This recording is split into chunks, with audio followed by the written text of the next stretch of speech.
Hello बच्चों, welcome back. आज हम वेव ऑप्टिक्स का ही एक नया टॉपिक जिसका नाम है सिंगल स्लिट डिफ्रैक्शन उसको समझेंगे। या पहले हमें आपको याद होगा हमने YDSC यानी कि यंग्स डबल स्लिट एक्सपेरिमेंट सीखा था कि लाइट इंटरफेरेंस कैसे करती है। आज हम सीखेंगे कि लाइट की एक और प्रॉपर्टी जिसका नाम है डिफ्रैक्शन, वो कैसे होती है और इसको एक प्रैक्टिकल के जरिए समझेंगे। तो उसका नाम है सिंगल स्लिट डिफ्रैक्शन। तो पहले तो ये समझ लो कि डिफ्रैक्शन क्या होती है। डिफ्रैक्शन होती है कि मान लो मेरे पास एक सरफेस है, मेरे पास एक ऑब्जेक्ट है और मैं इस ऑब्जेक्ट के इस कॉर्नर पे लाइट मारता हूं, ऐसे कॉर्नर पे लाइट मारता हूं। तो मुझे अगर स्क्रीन पे इमेज मिलनी चाहिए तो तुम बोलोगे कि सर इसके बराबर में यहां पर डार्क इमेज मिलेगी और यहां पर ब्राइट स्पॉट मिलना चाहिए, यहां पर डार्क स्पॉट मिलना चाहिए। ऐसा ही तो होता है। अगर लाइट मारोगे तो यहां से डार्क इसकी परछाई बनेगी पीछे और यहां से रोशनी जानी चाहिए। बट एक्चुअली में ऐसा नहीं होता। होता कैसा है, आपको ये जो आपकी ब्राइट स्पॉट है, ये जो डार्क स्पॉट है, ये छोटा हो जाता है। ये डार्क स्पॉट बड़ा हो जाता है, छोटा हो जाता है।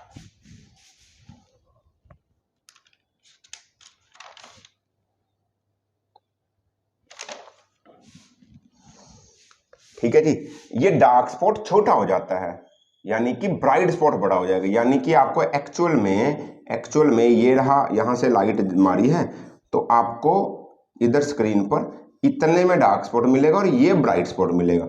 वैसे तो मिलना चाहिए था यहां डार्क स्पॉट, वैसे तो डार्क स्पॉट यहां मिलना चाहिए था इधर, पर मुझे डार्क स्पॉट इतना बड़ा मिलेगा। यानी कि ray of light dark spot की तरफ बेंड कर जाएगी। ये रे ऐसे जाती जाती ये इधर को ऐसे बेंड करेगी तो ये ब्राइट स्पॉट मिलेगा, ये आपको मिलेगा ब्राइट स्पॉट। चमकदार मतलब वाइट परछाई नीचे कम दिखेगी बजाय कि रोशनी ज्यादा दिखेगी। मार तो मैं सीधा सर ऐसे थोड़ी मार रहा था। इसी फिनोमिना को जब रे ऑफ लाइट बेंड हो जाती है टुवर्ड्स डार्क स्पॉट, उसको हम बोलते हैं डिफ्रैक्शन। रिफ्रैक्शन तो होती थी मीडियम में।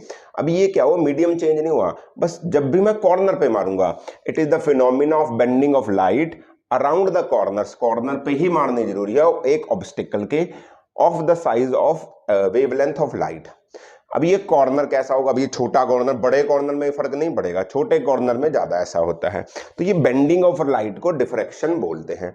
इसी डिफ्रैक्शन को समझने के लिए हमने सिंगल स्लिट डिफ्रैक्शन का एक फिनोमिना किया। जैसे यंग्स डबल स्लिट वो थी ना एक्सपेरिमेंट, उसमें हमने क्या समझा था, उसमें हमने समझी थी इंटरफेरेंस क्या होती है। इसमें हम समझेंगे डिफ्रैक्शन क्या होती है सिंगल स्लिट डिफ्रैक्शन में। सही है जी। एक और बात याद रखना, जो ये रे ऑफ लाइट बेंड हुई है, ऑलवेज डिफ्रैक्शन के फिनोमिना में always bends towards dark spot. जो भी ये रे ऑफ लाइट है ये डार्क स्पॉट की तरफ बेंड होगी। ये किसकी तरफ बेंड होगी? डार्क स्पॉट मतलब जो परछाई है, समझो डार्क स्पॉट को क्या बोलते, जो परछाई है उसकी तरफ बेंड होगी और ब्राइट स्पॉट बड़ा बनेगा, डार्क स्पॉट यानी कि परछाई छोटी बनेगी। क्लियर है? अब इस डिफ्रैक्शन को समझते हैं सिंगल स्लिट डिफ्रैक्शन के जरिए से। देखो सिंगल स्लिट डिफ्रैक्शन में ऐसा होता है, मैं क्या करता हूं, एक सिंगल स्लिट काटता हूं। ये मेरी एक सिंगल स्लिट है, ये एक सिंगल स्लिट है, समझ रहे हो? ये एक सिंगल स्लिट, यहां से ये स्लिट बहुत ही छोटी है, ये स्लिट बहुत ही छोटी, बिल्कुल छोटा सा, एक जैसे एक आप पेपर लो, पेपर में एक ब्लेड से कट मार दो, वो स्लिट है। वहां से अगर लाइट मारोगे तो ये वो वाली बिल्कुल देखने में बड़ी लग रही है। यहां से मैंने एक लाइट का सोर्स रखा हुआ है, यहां पर मैंने क्या रखा है, एक लाइट का सोर्स रखा है। यहां पर एक भी लाइट का सोर्स रख दे, यहां पर एक लाइट का सोर्स है, ये एक ट्यूब पड़ी है ये, और यहां से लाइट जा रही है। सही है? तो लाइट जाएगी तो बनना तो चाहिए था जो सेंट्रल ब्राइट स्पॉट है वो इसके साइज का। जितना बड़ा स्लिट था उतना ही बड़ा इधर ब्राइट स्पॉट बनना चाहिए था, बाकी में डार्क स्पॉट होना चाहिए था। बट एक्चुअली हुआ नहीं, क्योंकि रे ऑफ लाइट बेंड कर गई, जब कॉर्नर से लाइट गई तो बेंड कर गई डार्क की तरफ। उधर डार्क बनता, जिधर डार्क बनना चाहिए था उधर रे ऑफ लाइट बेंड कर दी, इधर डार्क बनना चाहिए इधर रे ऑफ लाइट बेंड कर दी। तो आपका जो ब्राइट स्पॉट हुआ वो नॉर्मल से बड़ा आया, ये प्रूव करता है कि डिफ्रैक्शन लाइट का एक फिनोमिना है, कि डिफ्रैक्शन लाइट की होती है, लाइट डिफ्रैक्शन शो करता है, सिंगल स्लिट डिफ्रैक्शन, इसको प्रूव कर दिया। और ये जो बना है आपका सिंगल स्लिट डिफ्रैक्शन में जब भी आप करोगे तो इसमें क्या होता है, सेंटर में ब्राइट मिलता है, फिर डार्क, फिर ब्राइट, फिर डार्क, फिर ब्राइट। बट क्या होगा, इसकी इंटेंसिटी कम होती जाएगी। ये जो डार्क है ना, ये जो ब्राइट है ना, इंटेंसिटी रिड्यूसेस किसकी, जो ब्राइट वाला है। पहले वाला ब्राइट, सेंट्रल ब्राइट बहुत चमकदार होगा, फिर से हल्का हल्का मध्यम मध्यम पढ़ते पढ़ते पढ़ते धीरे धीरे खत्म हो जाएगा। तो ऐसी फ्रिंजेस मिलेंगी आपको, तो आपको ऐसी फ्रिंजेस मिलेंगी। ये इंटेंसिटी ब्राइट वाली कम कम कम होती होती होती होती फेड कर जाएगी। फिर YDSC में ऐसा नहीं था, YDSC में ऐसा नहीं था। YDSC में और ये जो फ्रिंजेस थे इक्वल साइज के थे, मैंने डिफरेंशिएट किया भी है पिछली वीडियो में। इसमें ये एक तो छोटे होते जाएंगे आपके ब्राइट फ्रिंजेस, और इनकी इंटेंसिटी फेड करती जाएगी। अब ये कहां पर ब्राइट बनेगा, कितने पे डिस्टेंस पर डार्क बनेगा, जैसे YDSC में किया था वैसा ही सेम आज हम इसमें भी सीखेंगे कि इसमें कैसे होगा। तो समझिए, ये मेरे पास एक डायग्राम है ब्राइट और डार्क स्पॉट की। मान लीजिए मेरा जो पहला ब्राइट बनता है वो सेंटर पे बनता है। पहला ब्राइट यानी कि सेंट्रल ब्राइट जो है, सेंट्रल ब्राइट सेंटर पे ही बनेगा, बिल्कुल सही बात है। और सेंट्रल ब्राइट हमेशा ज्यादा बड़ा होगा, ज्यादा बड़ा होगा, बाकी ब्राइट धीरे धीरे कम होते जाएंगे। अब सेंटर पे सेंट्रल ब्राइट क्यों बना, सेंटर पे सेंट्रल ब्राइट इसलिए बना क्योंकि यहां पर कोई भी फेज डिफरेंस, यहां पर कोई भी फेज डिफरेंस बोलूं तो अगर मैं की जगह बोलो पाथ डिफरेंस, यहां पर पाथ डिफरेंस कोई नहीं है। क्यों, अरे यार यहां से लाइट आई तो इस रे ने भी जितना पाथ कवर किया इसी रे ने भी उतना इक्वल पाथ किया होगा, तो दोनों रेज का पाथ डिफरेंस कुछ भी नहीं है। दोनों रेज का पाथ डिफरेंस, इसको बोल दो रे ए ओ और बी रे। एओ ने जितना पाथ कवर किया सेंटर से बिल्कुल सेंटर की तरफ, सेंटर है यहां से बिल्कुल सेंटर की तरफ, इक्वल पाथ करेगा, इक्वल डिस्टेंस कवर किया, तो दोनों का पाथ डिफरेंस कितना है, 0। जब पाथ डिफरेंस 0 था, मतलब जब भी पाथ डिफरेंस 0 होगा तो कंस्ट्रक्टिव इंटरफेरेंस होगी। कंस्ट्रक्टिव इंटरफेरेंस होगी तो स्पॉट कैसा बनेगा, ब्राइट स्पॉट बनेगा। तो कैसा बनेगा, ब्राइट स्पॉट बनेगा। ये पहले पढ़ चुके हैं हम YDSC, अगर किसी ने नहीं देखी पहले YDSC देखो, उसमें डिटेल में बता रखा है। फिर SSD या सिंगल स्लिट डिफ्रैक्शन समझ ज्यादा आएगी। तो सेंटर पे बनेगा ब्राइट, सही है। इसके बाद यहाँ पर सेंटर पे वो बड़ा सा ब्राइट बन रहा होगा, इसके बाद डार्क बनेगा, फिर ब्राइट बनेगा। मैं मान लेता हूं पहला जो डार्क बना, मतलब यहां तक सेंटर तक ब्राइट बना, यहां तक ये ब्राइट है, यहां तक, तो पहला डार्क मैं बोलता हूं यहां पर बना होगा। ये मान लेता हूं let P be the point where first dark is forming,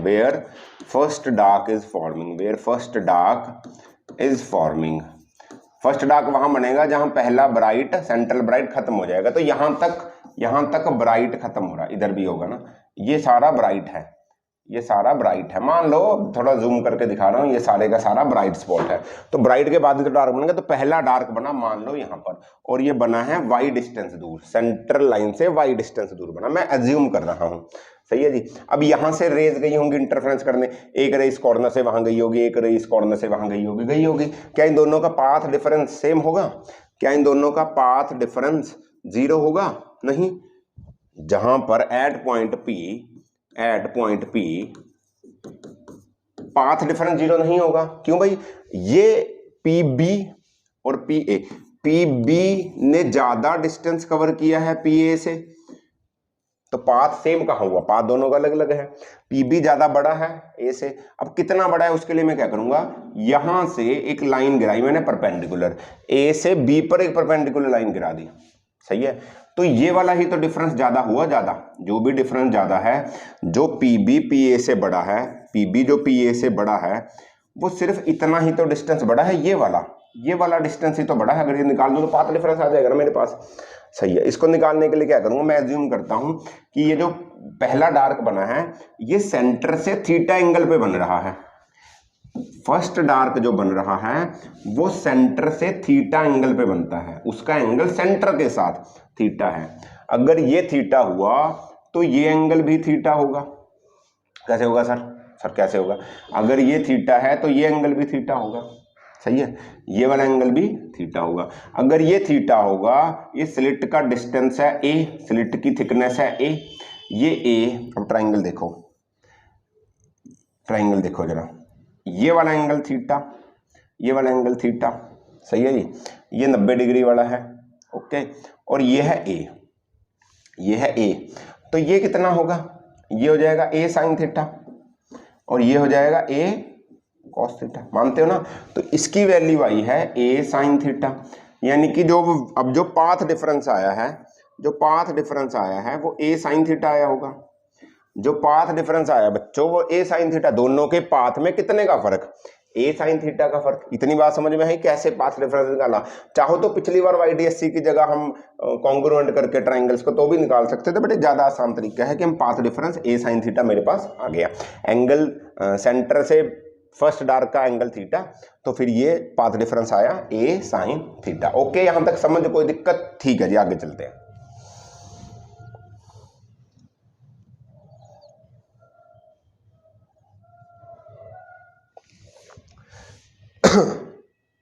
अब समझो, अब जो पाथ डिफरेंस होता है, अब जो पाथ डिफरेंस होता है, एक बात याद रखना, जो पाथ डिफरेंस होता है, पाथ डिफरेंस कितना होगा, बीपी माइनस एपी होगा ना, बीपी माइनस एपी। ये तो लैम्डा के इक्वल होता है वेवलेंथ के, ये किसके इक्वल होता है, लैम्डा के इक्वल। पाथ डिफरेंस कितना आया, पाथ डिफरेंस आया था ए साइन थीटा, तो ए साइन थीटा किसके इक्वल आएगा, लैम्डा के इक्वल, लैम्डा के इक्वल। तो यहां से तुम क्या निकाल सकते हो, यहां से तुम निकाल दो, यहां से तुम निकाल लो, यहां से निकाल लो साइन थीटा, यहीं लिख दो, sine theta is equal to lambda by ए।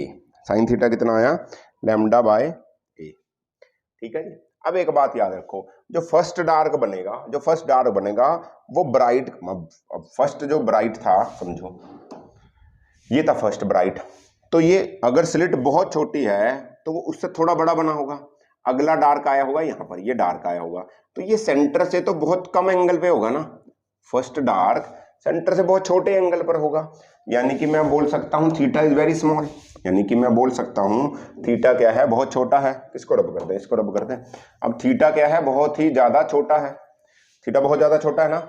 अब मैं बोल सकता हूँ कि थीटा क्या है, theta is very small, theta is very small. Theta अगर वेरी स्मॉल है तो साइन थीटा और थीटा इक्वल होंगे, अगर साइन थीटा और थीटा इक्वल होंगे तो थीटा की वैल्यू कितनी आएगी, lambda by a, lambda by a, यानी कि थीटा पहला डार्क मिला मुझे लैम्डा बाय ए पे। ये डार्क की एंगुलर पोजीशन है, अभी वाई की वैल्यू भी निकाल लूंगा, यानी कि पहला डार्क इतने एंगल पर मिलेगा सेंटर से, पहला डार्क सेंटर से इतने एंगल पर मिलेगा लैम्डा बाय ए के। ए क्या है, स्लिट की थिकनेस है, डी भी ले सकते थे, मैंने डी डिस्टेंस कितनी दूर है, मतलब ये स्क्रीन कितनी दूर वो पड़ी है। इसमें भी याद रखना कि जो डी है वो बहुत बड़ा होगा ए से, सही है। तो पहला डार्क इतने एंगल पर मिलेगा लैम्डा बाय ए के, यहां तक क्लियर, ठीक है जी। ओके, ऐसे ही दूसरा डार्क, तीसरा डार्क निकाल सकते हो। दूसरे डार्क के लिए क्या करोगे आप, दूसरे डार्क के लिए क्या करोगे, जो फेज डिफरेंस होगा, पहले लैम्डा के इक्वल था, दूसरे डार्क में फेज डिफरेंस 2 लैम्डा के इक्वल हो जाएगा, डिस्ट्रक्टिव इंटरफेरेंस हो रही होगी, समझो। कंस्ट्रक्टिव में ब्राइट मिलता था, डार्क में वो पहले हमने पढ़ा था डिस्ट्रक्टिव में lambda, 2 lambda, 3 lambda, n lambda चलेगा, तो इसमें मिलेगा तो कितना था, BP minus AP is equal to 2 lambda. BP minus AP कितना था, ए साइन थीटा, तो कितना आया 2 लैम्डा, तो थीटा बहुत छोटा है तो a into theta is equal to 2 lambda, तो थीटा कितना आया 2 lambda upon a। Second dark कहाँ मिला, 2 लैम्डा अपॉन a। ऐसे ही थर्ड डार्क कहाँ मिलेगा, 3 lambda upon a। Fourth dark कहाँ मिलेगा, 4 लैम्डा अपॉन a। तो मैं बोल दूं n डार्क कहाँ मिलेगा, n नंबर ऑफ डार्क कहाँ मिलेगा, n लैम्डा अपॉन a पे, n लैम्डा अपॉन a पे हर डार्क हर n लैम्डा, n की वैल्यू कितनी होगी, n की वैल्यू कितनी होगी 1 2 3 and so on till n। तो आपको यहाँ एंगुलर पोजीशन पे n लैम्डा बाय a पे आपको डार्क मिलता रहेगा, क्लियर है, पक्का। अब हम चलते हैं आगे की तरफ, एक और चीज जिसमें हम y की वैल्यू निकालेंगे कि डिस्टेंस कितना होगा डार्क पोजीशन का। ये तो एंगुलर पोजीशन थी, कितने डिस्टेंस पर आपको डार्क y मिलता था, पिछले में निकाला था n d lambda by d पर। यहाँ आपको पहला डार्क मिलता था, यहाँ पर आपको डार्क स्पॉट मिलते थे। क्या मिलते थे? इस पोजीशन पर डार्क स्पॉट मिलते थे। इसमें हमारे पास जो भी डी है वो मैंने डी ले रखा है और इस डी को मैंने ए मान रखा है अभी के लिए।